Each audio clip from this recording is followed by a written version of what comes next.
Selamat berjumpa kembali Bapak Ibu Saudara di dalam pembahasan kitab Pengkhotbah.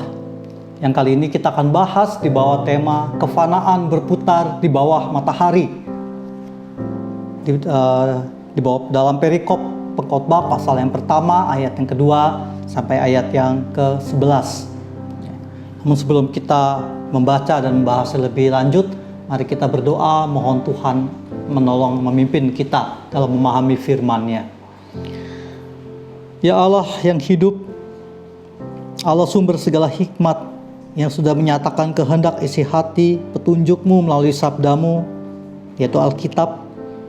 Biarlah Engkau sendiri ya Allah yang menuntun kami dalam pembahasan kali ini, supaya perenungan kami, bahasan ini itu boleh menjadi berkat dan Engkau boleh menyatakan maksud-Mu kepada kami.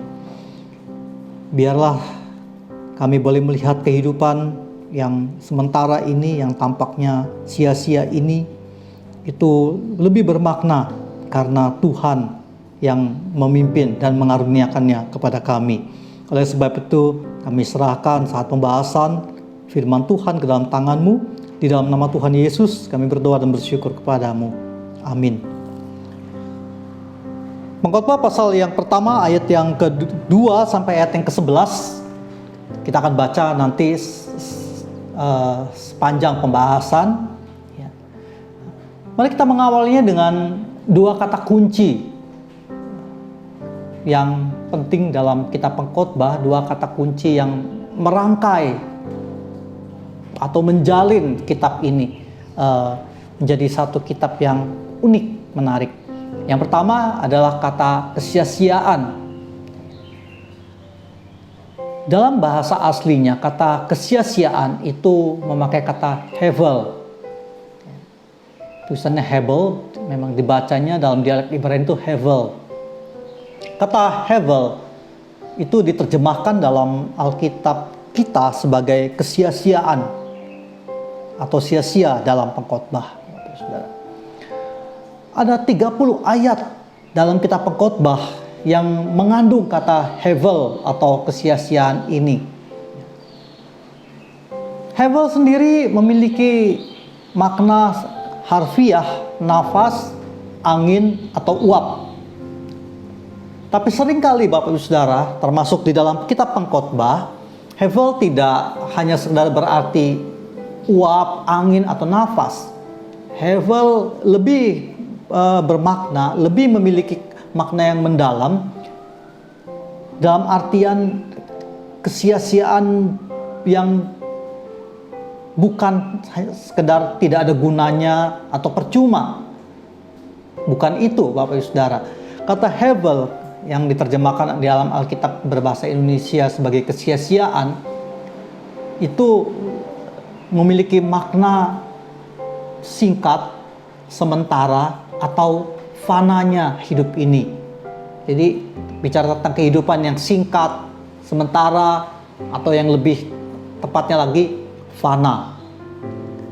Jadi kalau mulai sekarang Bapak Ibu Saudara, bila kita membaca dari kitab Pengkhotbah, kita berjumpa dengan salah satu dari ke-30 ayat yang mengandung kata hevel atau kesia-siaan, mari kita membacanya sebagai fana. Fananya hidup ini, kefanaan, kesementaraan, begitu singkat. Jadi bukan dalam artian percuma, tidak ada gunanya, bukan. Itu kata kunci yang pertama. Kata kunci yang kedua, Bapak Saudara, adalah istilah di bawah matahari. Ada 27 ayat di dalam kitab Pengkhotbah yang mengandung kata di bawah matahari. Apa artinya di bawah matahari? Di bawah matahari bukan berarti dunia orang tidak percaya atau hal yang duniawi. Di bawah matahari itu lebih menunjuk atau berarti pada dunia fana, segala kehidupan yang terjadi di muka bumi ini yang telah jatuh ke dalam dosa. Jadi segala aktivitas dalam kehidupan ini, tetapi secara rohani, segala kegiatan ini sudah rusak karena manusia sudah jatuh dalam dosa. Bapak Ibu Saudara,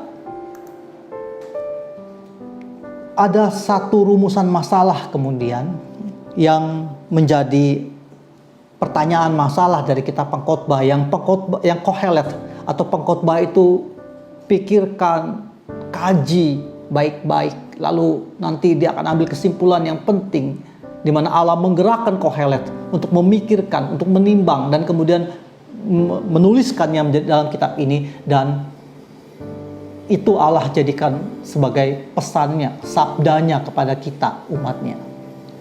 Sebuah pergumulan yang menjadi pertanyaan masalah, rumusan masalah kalau dalam tugas akhir para sarjana adalah di ayat yang ketiga.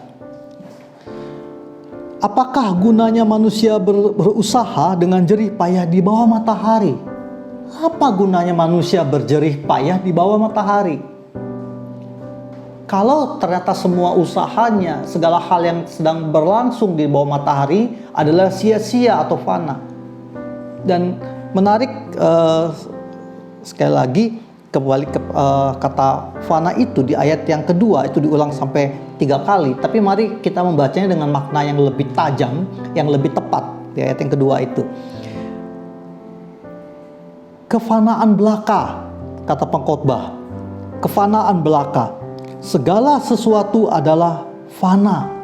Jadi seharusnya kita membacanya begitu supaya kita tidak terlalu jauh kehilangan makna sesungguhnya dari ayat ini. Dan ini yang menjadi pertanyaan Bapak Saudara yang coba diulas, yang coba dibahas, yang Allah gerakan Kohelet atau pengkhotbah itu untuk membahasnya, dan kemudian Allah ingin berbicara kepada kita melalui kitab pengkhotbah ini. Apa gunanya manusia bersusah payah secara sia-sia di bawah matahari? Bapak Saudara, kita mungkin pernah atau seringkali mendengar istilah ini. Hidup itu seperti roda yang berputar, kadang di atas, kadang di bawah. Jadi tidak ada orang, tidak ada kehidupan yang selalu di atas, dan tidak ada kehidupan yang selalu di bawah. Kehidupan itu berputar, meskipun mungkin dan seringkali ada orang yang berhenti cukup lama pada satu posisi, entah di atas, entah di bawah. Tapi tetap kehidupan itu dinamis, dia bergerak, Bapak Saudara. Yang kita menyebutnya sebagai siklus kefanaan hidup. Kehidupan yang diibaratkan sebagai roda itu adalah sebuah realitas, sebuah kenyataan yang memang kita harus hadapi, yang ada di depan mata kita, Bapak Saudara. Itu kefanaan yang berputar-putar di situ-situ saja, dan kita akan melihat ya, siklus kefanaan ini dari ayat yang keempat sampai ayat yang ke-11.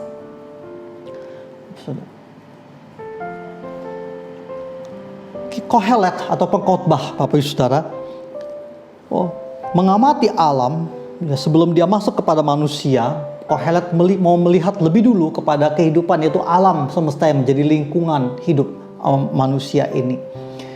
Ayat yang ke-4 itu dimulai berbicara tentang keturunan para makhluk hidup. Keturunan yang satu pergi dan keturunan yang lain datang, tetapi bumi tetap ada, kata Kohelet. Ayat yang kelima, matahari terbit, matahari terbenam, lalu terburu-buru menuju tempat ia terbit kembali. Siklus kefanaan berikutnya di ayat yang ke-6. Angin berputar ke selatan, lalu berputar ke utara, terus menerus ia berputar, dan dalam putarannya angin itu kembali. Lalu ayat yang ke-7. Semua sungai mengalir ke laut, tetapi laut tidak juga menjadi penuh. Kemana sungai mengalir, ke situ sungai mengalir selalu. Ini adalah sebuah siklus, Bapak Saudara, yang memang terjadi dan terus-menerus ada selama kehidupan di muka bumi ini ada. Ini yang Kohelet kemudian amati.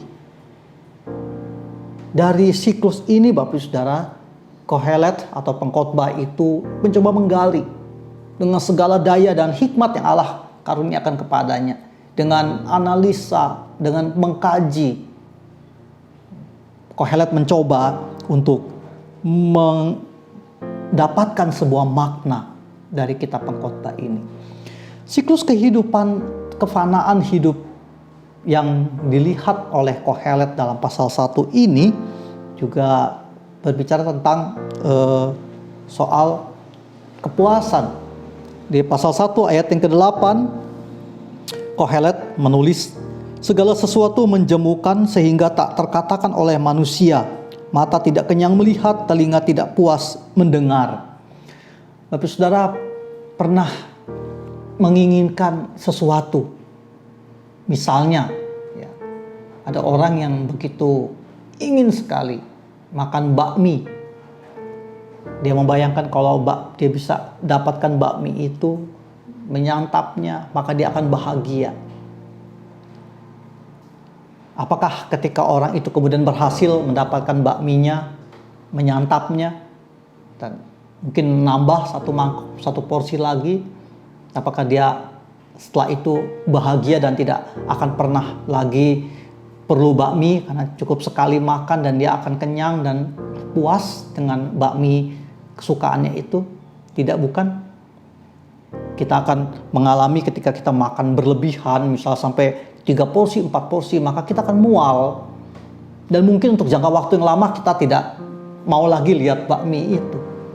Atau seperti seorang anak yang merengek merasa kalau dia dibelikan mainan kesukaannya, maka dia tidak akan mengingini apa-apa lagi. Dan itu sebuah kebohongan.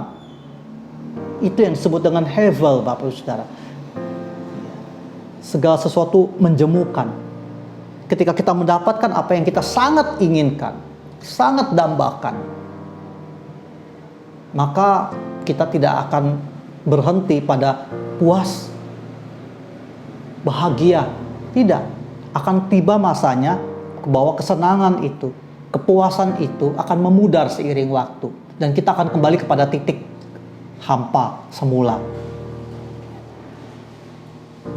Ayat yang ke-9 dan ke-10 membahas tentang apakah ada sesuatu yang betul-betul baru di bawah matahari ini. Saya akan bacakan untuk kita Pengkhotbah pasal pertama ayat 9 dan 10. Apa yang pernah ada akan ada lagi, dan apa yang pernah dibuat akan dibuat lagi. Tak ada sesuatu yang baru di bawah matahari. Adakah sesuatu yang dapat dikatakan, lihatlah, ini baru? Tetapi itu sudah ada dulu, lama sebelum kita ada. Tidak ada yang baru di bawah matahari ini, kata Kohelet. Dan itu memang realita yang kita hadapi, Bapak Saudara. Tidak ada hal yang betul-betul orisinil, yang betul-betul sebelumnya tidak ada sama sekali.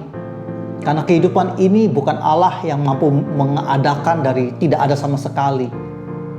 Kehidupan ini adalah sebuah siklus. Dulu pernah ada, hanya mungkin bentuknya berbeda. Karena perbedaan zaman, perbedaan perkembangan teknologi, perbedaan budaya. Tetapi prinsip kehidupan itu sendiri, atau gejala fenomena kehidupan itu sendiri, selalu akan berputar terus dalam sebuah siklus kefanaan hidup. Selanjutnya di ayat yang ke-11 itu berbicara tentang kenangan. Kenangan juga adalah sesuatu yang merupakan siklus yang fana, karena tidak ada kenangan yang abadi. Mungkin kita mengenal istilah kenangan abadi, tetapi seiring waktu kenangan itu akan memudar.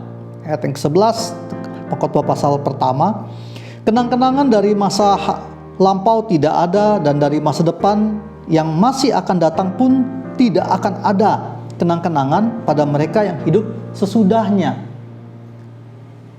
Jadi Bapak Saudara, masa lalu mungkin dikenang, kita menyebutnya sejarah, peristiwa-peristiwa yang penting, yang bermakna, itu kita kenang. Tetapi seiring waktu berjalan, kenangan itu akan memudar.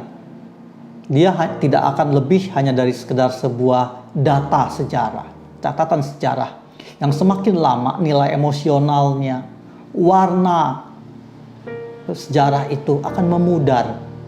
Dan setelah bergenerasi-generasi kemudian, orang akan melupakannya. Begitu juga masa depan. Masa depan dan kita menjalaninya menjadi sebuah sejarah atau pengalaman yang begitu penting, begitu menarik, begitu hebat, begitu berpengaruh.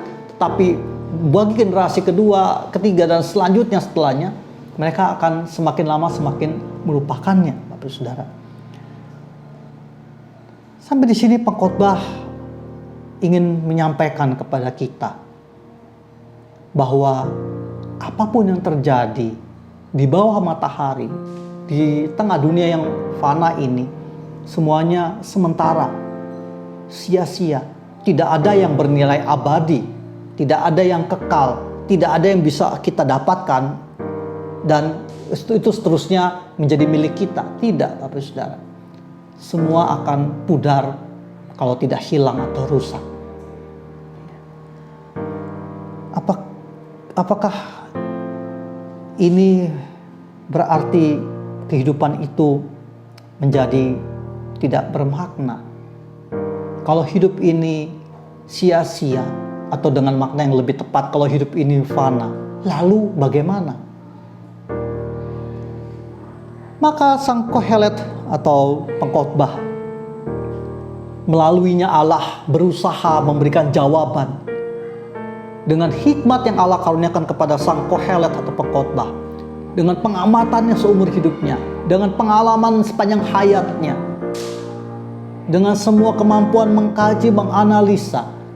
Pengkhotbah dipakai Allah untuk menyajikan bahasannya dan jawabannya bagi kita atas pertanyaan, kalau hidup ini sia-sia, kalau segala jerih payah manusia sia-sia, lalu apa? So what? Maka mari kita menemukan jawabannya itu. Kita sampai di sini baru pada bagian awal pasal 1 perikop yang pertama.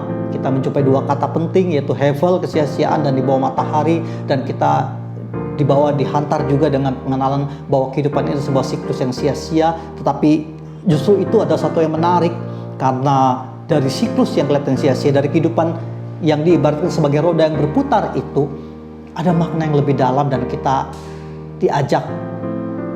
ditantang dulu untuk tertarik dan mulai memikirkannya, supaya kita bisa menemukan makna yang dalam, hikmat Allah di dalam semua yang kelihatannya sia-sia itu. Mari kita mengakhiri pemahaman Alkitab ini dalam doa. Kepadamu ya Allah yang kekal, yang dulu ada, sekarang ada, dan akan ada untuk selama-lamanya, Tuhan Alfa dan Omega, biarlah Engkau yang abadi itu boleh menjadi sandaran kami. Biarlah hanya kepadamu ya Tuhan hidup kami sandarkan. Biarlah hanya petunjuk dan arahan-Mu lah yang kami perhatikan. Jangan pernah biarkan kami menyimpang kepada jalan yang lain, karena jalan yang lain adalah kesia-siaan, fana, singkat, dan tidak akan bermakna selain ketika kami berjalan betul-betul sepenuhnya sesuai dengan petunjuk dan arahan serta jalan yang sudah Engkau tentukan bagi kami. Kami bersyukur boleh mengenal Allah yang hidup, yang kekal itu. Di dalam nama Tuhan Yesus Kristus kami berdoa dan bersyukur kepadamu. Terpujilah Tuhan. Amin. Tuhan Yesus memberkati saudara.